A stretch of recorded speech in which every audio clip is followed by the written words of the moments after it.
Good morning class 10th। अपना जो theory समझने वाला जो पोर्शन है इस चैप्टर का जेनेटिक्स का वो तो हो चुका है। अब हम देख लेते हैं जो समझने वाली चीज़ें हैं वो क्या हैं। ठीक है, कुछ थ्योरी वाली चीज़ें हैं। देखिए जैसे कि रीजंस फॉर मेंडल सक्सेस, कि जो मेंडल की सक्सेस के रीजन थे वो क्या थे।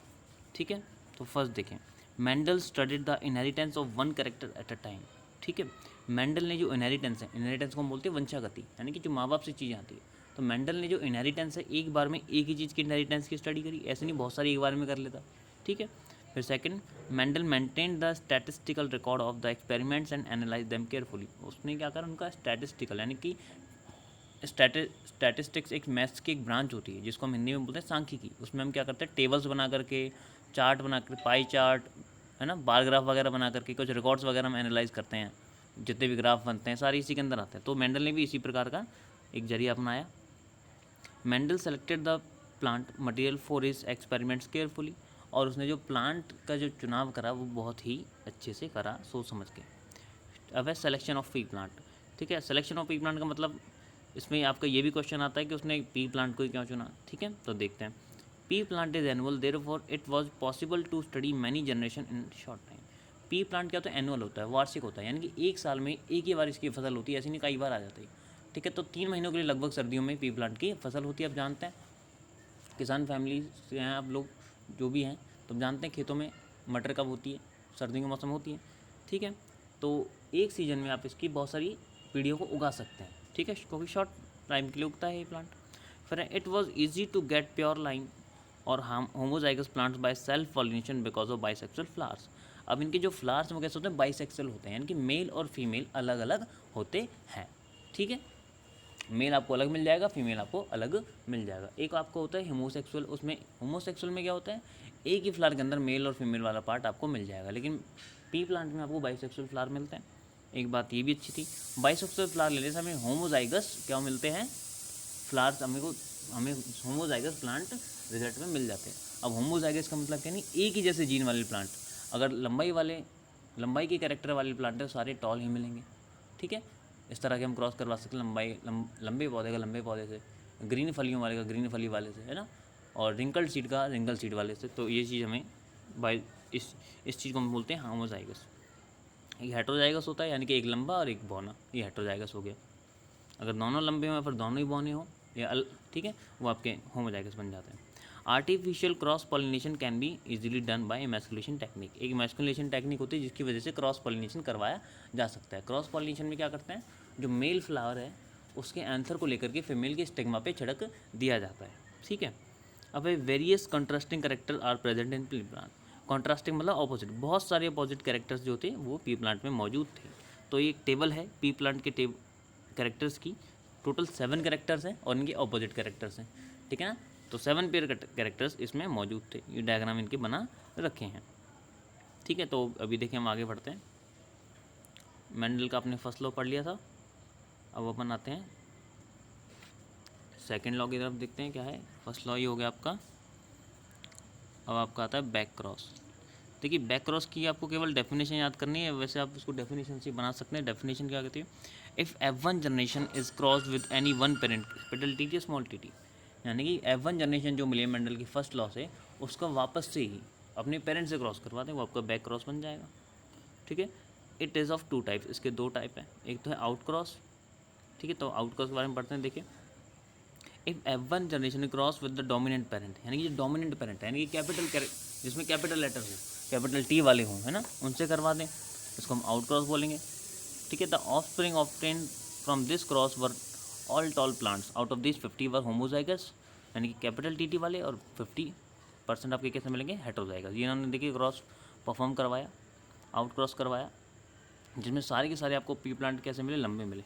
ठीक है, जिसमें 50% तो होमोजाइगस थे, यानी कि जो दोनों ही सेम जीन वाले थे, यानी कैपिटल टी और कैपिटल, और 50% कैसे कैसे थे, हेटेरोजाइगस, यानी एक में कैपिटल टी था और एक इसमें स्मॉल टी था।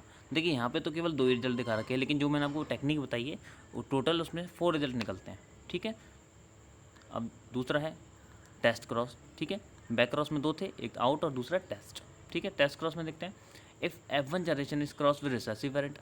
ठीक है, आउट क्रॉस में तो हम डोमिनेंट से करवाते हैं, अब किससे करवाएंगे, रिसेसिव से, यानी कि स्मॉल टी वाले से। ठीक है, तो अब क्रॉस करवाया गया। ठीक है, तो देखिए रेशियो निकाला, 50% तो टॉल प्लांट मिले और 50% ड्वार्फ प्लांट मिले, ठीक है। यानी 50% जो थे हेटेरोजाइगस टॉल थे यानी इम्प्योर टॉल थे, और 50% होमोजाइगस ड्वार्फ यानी कि प्योर ड्वार्फ प्लांट मिले, ठीक।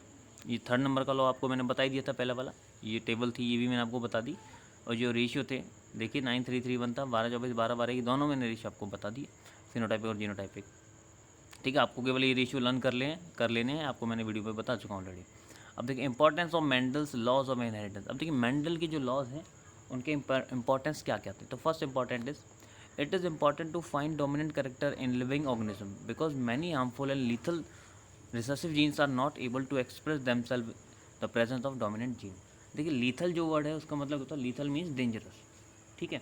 अगर हम जेनेटिक्स के रूल्स को अप्लाई करते हैं नॉर्मल लाइफ पे भी, ये ह्यूमंस पे भी अप्लाई होते हैं, ठीक है। तो हम क्या कर सकते हैं, तो लीथल जो जीन्स हैं उसके बारे में पता कर सकते हैं। कोई ऐसी फसल है, ठीक है, हम उसको अच्छे से पानी दे रहे हैं, अच्छे से खाद भी दे रहे हैं, फिर भी वो ग्रो नहीं कर पा रही है, तो उसकी जो जीनोटाइप है, जीनोटाइप की स्टडी की जाएगी।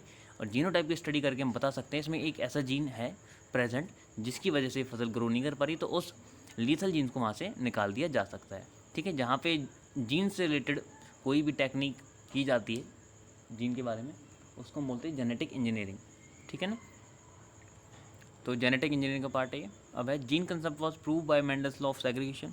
जीन कंसेप्ट किससे पता लगा था, प्रूव होता है मेंडल के लॉ ऑफ सेग्रीगेशन से, कि दोनों अलील क्या होते हैं, अलग अलग होते हैं। लॉ ऑफ सेग्रीगेशन में क्या बताया गया था कि दोनों एक जो अलील हैं यानी कैपिटल टी वाले स्मॉल टी वाले एक साथ रहते हैं, लेकिन वो एक दूसरे को मिक्स नहीं करते, यानी कि अपना इफेक्ट उस पर नहीं और उसका इफेक्ट इस पर नहीं डालते, ठीक है ना। अपना अलग अलग इफेक्ट रखते हैं, लेकिन डोमिनेंट करेक्टर अपने आप को पहले शो करता है। फिर according to law of segregation one gene has 2 allele and they control 2 contrasting character. Law of segregation के अकॉर्डिंग एक जीन के 2 अलील होते हैं, सही बात है, क्योंकि एक तो होमोजाइगस और एक हेटेरोजाइगस, ठीक है। होमोजाइगस अपने अलग अलग करेक्टर बताता है, हेटेरोजाइगस अपने अलग करेक्टर बताता है, ठीक। यानी कि एक टॉल और एक ड्वार्फ, अगर आपको याद हो कैपिटल टी स्मॉल टी, इनके बारे में बात हो रही है। With the help of Mendel laws we know about the characters develop in hybrid offspring. Mendel के लॉज के थ्रू हम जो हाइब्रिड जो है हमारी, यानी संकर जो चीज़ें हैं ना आती हैं ना, संकर फसलें जो आती हैं, ठीक है ना। जैसे कि डंकी का क्रॉस जब आपके हॉर्स से करवाते हैं तो क्या बनता है, जिसको हम खच्चर बोलते हैं, है ना, वो बनता है। तो इस प्रकार की चीज़ों के बारे में भी पता लगता है हमें, फसलों में भी पता लगता है, ठीक। Useful characters can be brought in to the same species and harmful characters can be removed by the method of hybridization. Hybridization की संकर करवाने की टेक्निक, हिंदी में बोलते हैं संकर, और संकर मतलब डिफरेंट करेक्टर्स को मिक्स करना।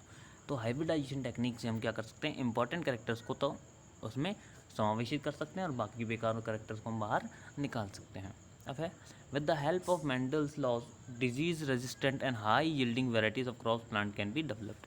देखिए ये किसानों के लिए फ़ायदे वाली चीज़ है। मेंडल के लॉज का उपयोग करके हम क्या कर सकते हैं, अधिक पैदावार वाली सीड को बना सकते हैं, और उन सीड्स को मार्केट में दे करके किसान उनको खरीदेंगे और अच्छी फसलें उगेंगी, ठीक है। तो हम ये भी कर सकते हैं। हार्मफुल जीन्स को निकालने का मतलब यही था, जो फर्स्ट लॉ जो कह रहा था ना, कि जो उसमें लीथल जीन्स या हार्मफुल जीन्स को निकाल दो। जब लीथल जीन्स और हार्मफुल जीन्स को हम निकाल देंगे तो अच्छी चीज़ें बच जाएंगी, और अच्छी चीज़ें तो अच्छा प्रोडक्शन ही देंगी क्रॉप का। A branch of science eugenics related with the improvement of human race is based on the Mendel's law. एक साइंस की ब्रांच है यूजेनिक्स, इसमें जो जेनेटिक्स की स्टडी की जाती है ह्यूमन्स के ऊपर, तो वहाँ पे भी इसका बहुत ज़्यादा इंपॉर्टेंस है, ठीक है। ये देखिए मैं इसको आपको इसको एक एग्जांपल बता देता हूँ। कई बार क्या होता है हॉस्पिटल्स में ना, कभी कभी रेयर केस में बच्चों की मिक्सिंग हो जाती है, ठीक है, कि ये बच्चा किस पेरेंट का है। आप मान लीजिए आपके पास एक कपल खड़ा है ए, एक कपल खड़ा है बी, अब बच्चे हो गए मिक्स, ठीक है। तो ए कपल का बच्चा कौन सा है और बी कपल का बच्चा कौन सा है, तो ये कैसे पता लगता है, ये भी मेंडल के लॉज से पता लगता है। तो उसमें क्या करते हैं, उनके जो दोनों बच्चों के ब्लड सैंपल लिए जाते हैं, उन ब्लड सैंपल्स को पेरेंट के ब्लड सैंपल से मैच किया जाता है with the help of Mendel laws. और कौन सा लॉ का हम इस्तेमाल करते हैं, मेंडल का जो फर्स्ट लॉ है ना, उससे हम इस चीज़ के बारे में पता कर लेते हैं। मेंडल का जो फर्स्ट लॉ है डोमिनेंट करेक्टर वाला, ठीक है। जब ऐसा करके ब्लड के जो बच्चे के ब्लड ग्रुप का हमें जीनोटाइप पता लग जाता है क्या है, ठीक है, और किस पेरेंट से जीनोटाइप बन सकता है हमें ये पता लग जाता है, ठीक है। आपका एक चैप्टर है ब्लड ग्रुप के बारे में, तो उसमें उस चीज़ को बता रखा है। जब हम वो चैप्टर पढ़ेंगे तो उस क्रॉस को भी मेंडल के अकॉर्डिंग जो बताया हुआ है उसको भी परफॉर्म करके देखेंगे, वो भी यूजेनिक्स के बारे में बताता है, ठीक है। ठीक है, तो अभी यहाँ पे इतना इंपॉर्टेंट नहीं है। अब आप इस चैप्टर को पढ़ें, याद करें, नेक्स्ट चैप्टर में, नेक्स्ट वीडियो में अगले चैप्टर में स्टार्ट करेंगे क्लास। Thank you.